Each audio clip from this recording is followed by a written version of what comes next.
Hi guys, welcome back to my channel. So in today's video, I'm covering new and trending bag styles for 2024. I tend to do this video about once a year, and it's usually a combination of bags I see mentioned a lot in my comments and messages, along with me asking the question on Instagram if there are any bag styles that you want me to cover.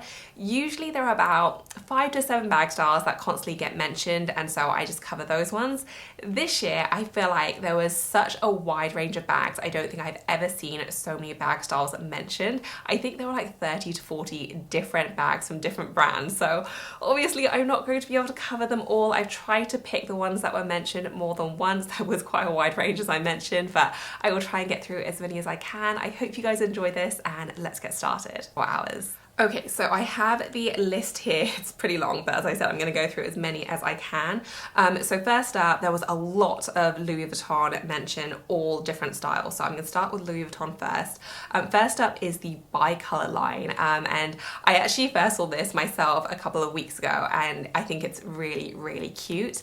I would say that for me, Louis Vuitton Empreinte leather bags are pretty much a no-go for me, and I love the Empreinte leather line for SLGs. But I've had a few bad experiences now where I just don't feel like on a lot of bag styles the Empreinte leather really stands up to wear and tear, or at least how I use my bags, and that's definitely turned me off from getting another Empreinte bag. So even though I think they look fantastic, I love the feel and just the overall vibes of the Empreinte line, I personally just wouldn't go there again. Like, I still have my Speedy up there, but yeah, I've been disappointed with the wear and tear on that. I previously had a Nev full in the Empreinte. I was disappointed in the wear and tear on that too, and it just kind of put me off. So I personally wouldn't go for any of these bag styles, but I do think that the new bicolor line is beautiful. My favorite, without a doubt, is the mint green and cream bucket bag version.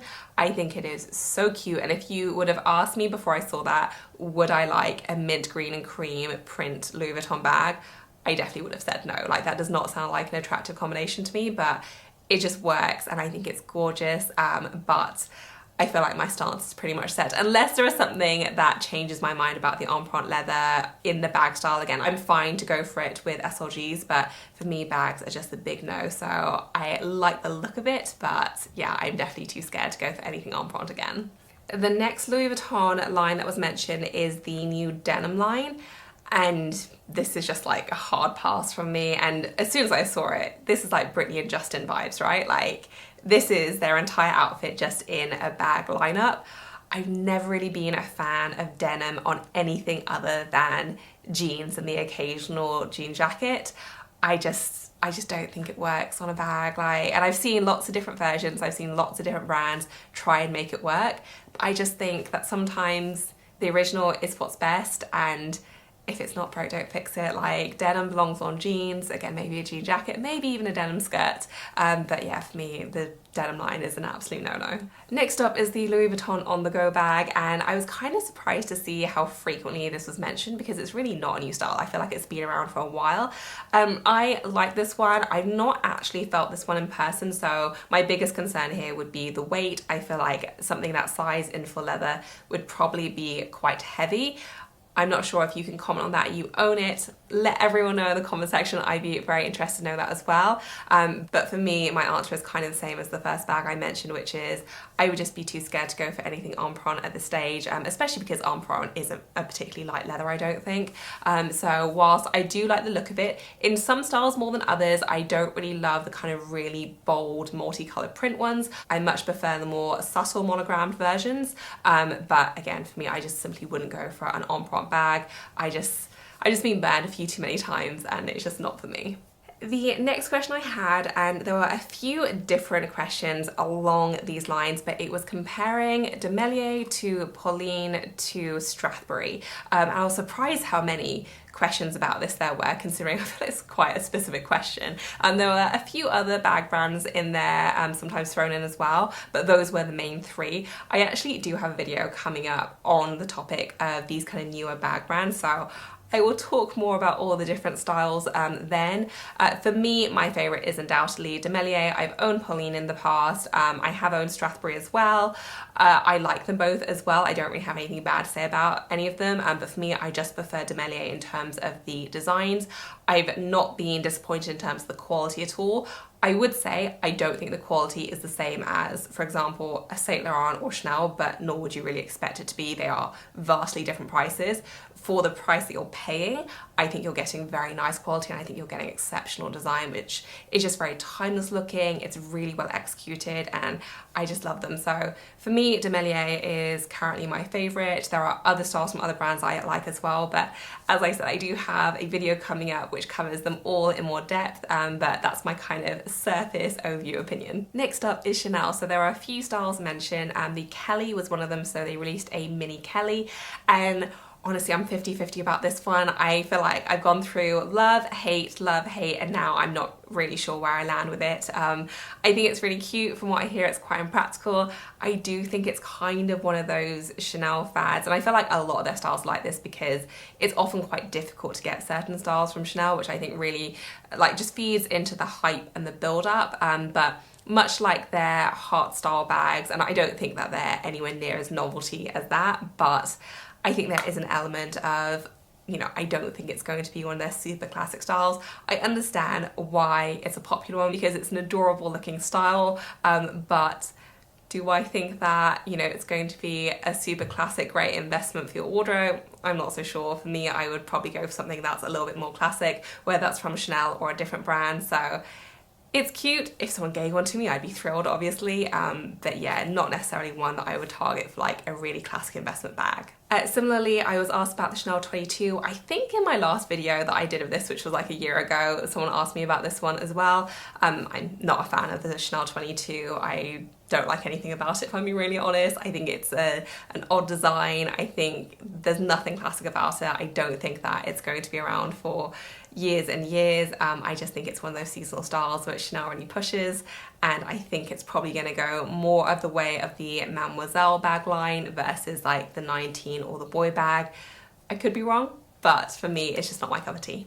And then I was also asked whether I thought that the Chanel Classic Flap is still worth it, and I do have another video coming up on this topic as well, delving into that whole debate, but as a quick overview, generally where I stand is if it's your ultimate dream bag and you can comfortably afford it and you are sure you're going to get your money's worth in terms of you're just going to wear it all the time, and you're also comfortable wearing that amount of money on your shoulder, because that is something that you have to think about too, then I would probably say go for it. You know, these bags are very classic as you can get, and they are designed to last you a lifetime. So, you know, if you buy it once and you buy it well, you will only have to buy it that one time. So in that sense, I think it's a strong investment for your wardrobe. But unless you are like head over heels in love with it, I would definitely say that there are other options out there which could scratch that itch. You know, there are so many other classic bags from other brands which are similarly very classic, also beautifully made, and also very luxurious, which are a fraction of the price. So yes, it's worth it if it means that much to you, but otherwise I would definitely say that you could get a similar thing for cheaper. Next up is a Saint Laurent style, and this was actually the only Saint Laurent style mentioned, which is unusual. I feel like there are usually a few different ones, but it's the Saint Laurent oversized tote. So there was a quilted one, and then there's the larger version of the shoulder bag that I have, which is quite a bit wider, so it's not really longer, it's just like much wider than the one I have. I actually bought that one and returned it. It's very, very cute, but it's absolutely huge, and it is a little bit of a black hole, so I just imagine myself constantly searching for my things, and I don't think it's an easy size and shape to get a bag organizer for. So that is something to keep in mind. If you did want something absolutely massive, then I do think it's a beautiful style. It's similar in terms of slouchiness to the large supple bag, so I don't think there's a huge difference in terms of the slouchiness. It is just a lot wider, and so you just have more space. And obviously with a black interior, it's just difficult to find things. So it just comes down to practicality for me. I'm not such a fan of the quilted one with a massive YSL logo. It's just a bit much for my personal taste, and it kind of reminds me of, this is awful, but it reminds me of a fake bag that you would see on holiday somewhere that, you know, they tried to go for like a YSL design, but they didn't really know what to do, so they just stuck a massive YSL logo on a bag and just hope it looked okay. So yeah, I'm not a huge fan of it, but the more subtle one I do like. It just comes down to if you have a need for that kind of size bag. Next up is a Loewe bag. This is the only Loewe bag mentioned, and it's the flamenco bag. I saw it mentioned quite a few times. And like, this is one that I kind of want to like, because I feel like if I see it in person, it might change my view. I am judging this purely on photos, but in photos, it looks like the Harry Potter sorting hat. And I've always thought the Saint Laurent puffer styles in the larger sizes kind of looks like the sorting hat, but the Loewe bag really, really looks like the sorting hat. I don't think in a good way. So I looked at a few photos and I was kind of willing myself to like it, but unless it looks drastically different in person, and I'm sure the leather is beautifully soft, but it just reminds me too much of the sorting hat, and I personally don't feel like I'd be able to get past that. Next up is the Dior leather book tote. So they have released their book tote in a whole range of sizes actually in leather, and it's absolutely beautiful. I actually ordered this one and I returned it. I don't tend to show bags which I absolutely know I'm going to return, which is why I never showed it in a video. I probably should have actually, but I don't like doing that, so I didn't mention it or show it. But yeah, this one, I think I would be open to looking at them as a collection in different sizes and different colors. I went for the medium size in the black, and it was a little bit too business-like for me, and I didn't really want it as like a business bag. I wanted it more as like an everyday tote.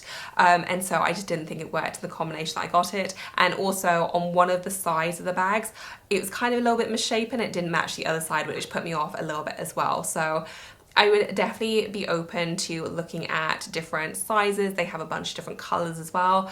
I didn't want to exchange it for another one just because I didn't really know what I was looking for, and I just thought it would be a waste. So next time I go to a Dior boutique, I'm definitely going to have a look.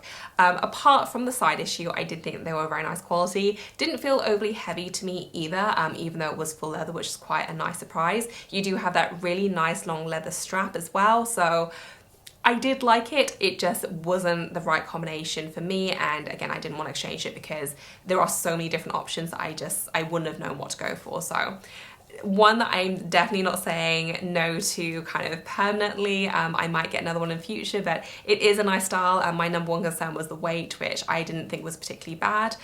So yeah, really nice. That particular combination though didn't work for me.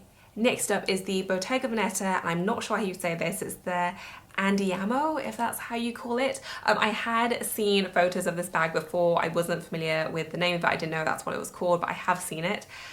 And this one, I feel like this is one that you might have to see in person, because from photos, I don't really love it, and it's specifically because it kind of reminds me of when you go into TK Maxx, their bag section. You see a lot of really random bags from brands that I'm not really familiar with, but they kind of have that similar vibe. And I think it's the combination of the woven leather and the gold hardware, and it just kind of gives me those vibes. And I think that's why I was saying that. I think seeing it in person would actually really help, because Bottega Veneta do beautiful quality leather, and I think it's one of those, if you did see it in person, the quality of the leather would kind of shine through and elevate the whole thing, which is true of most bag styles as well. So I reserve my opinion. I don't think it translates well via photo and the internet. Those are the kind of vibes it immediately gave me, but I do think it's one of those bag styles which, you know, if you see it in person, you can be like, oh, okay, I get it now. It looks absolutely stunning. I would say Bottega Veneta is priced very, very high. They're also kind of going through a little bit of a shift in terms of change in creative direction. They got very popular very quickly, and obviously it's a classic brand. They've been around for decades, but they had that little popularity spurt a few years ago. And I would say that I think it's a little bit unsteady at the moment, and considering the really high price point of the bags, I personally, if I was going for an investment bag that I'd be able to wear in my wardrobe for 5-10 years, I would probably hold off for a year or so to see where everything settles, just to make sure that, you know, if I was concerned about resale value or even bags looking dated, I just wouldn't want to put that much money into a bag which, you know, a little bit untested from a brand which is undergoing some changes. For me, I'd probably just wait it out and see where things land. And last but not least, the Margot bag from the row was mentioned a lot, so I thought I'd cover this one as well. And I generally love the row. I think that they do so many beautiful pieces. A lot of the style is a little bit more out there than what I would personally wear. They're also at an extremely high price point, and that is definitely true of the bags as well. Their whole kind of design philosophy is that they wanted to see, the Olsen twins, wanted to see if people would pay a lot of money for items which didn't have any obvious branding or logos but were just beautifully made, well-designed pieces. And the row has been an overwhelming success, and certainly a lot of their bags have become very popular. The Margot bag in particular has become very popular amongst influencers. I have also looked at this bag as well. I do think it's really stunning. I've heard iffy things about the leather quality. I've heard a few people say that they were a little bit disappointed by the leather quality and that they were expecting something a little bit thicker and more substantial. I have not seen these bags in person, so I can't comment on that. I do think, particularly the Margot, which comes in a whole bunch of different sizes, there are smaller ones right through to the really chunky oversized ones. I think it's kind of a breath of fresh air. Like, I think it's really beautiful in certain combinations as well. I think it's stunning. Like the brown suede one is just all kinds of gorgeous. But yeah, I can't comment on the quality. I would say, looking at the resale market, they seem to hold their value pretty well considering this isn't a new style. And it's not a style which I feel like really looks pristine like forever, because it's kind of one of those bags that it does show wear, but it's supposed to show wear as well. Like, it's supposed to have that kind of lived in look. But from what I have seen, it seems to do pretty well on the resale value. There aren't a ton of them floating about, but I think it's a really lovely style. If your whole thing is more minimal design, you didn't want something overly flashy, then I think it's gorgeous. I'm not sure whether I'd get one myself, but it's definitely one that I'm kind of open to the concept of. If I pass by a store that is carrying their designs, I would definitely go in and try them on and see them in person. So I like it in theory, but obviously I can't comment on the actual bag. I've not seen it in person. So that wraps up this video, guys. I hope that you enjoyed it. If there was a bag that I missed out, go ahead and leave me a comment. And if there are enough bag styles, then I will happily do a part 2 to this video. If you enjoyed it, please give it a thumbs up. And as always, thank you so much for watching. I will see you in my next one. Bye, guys.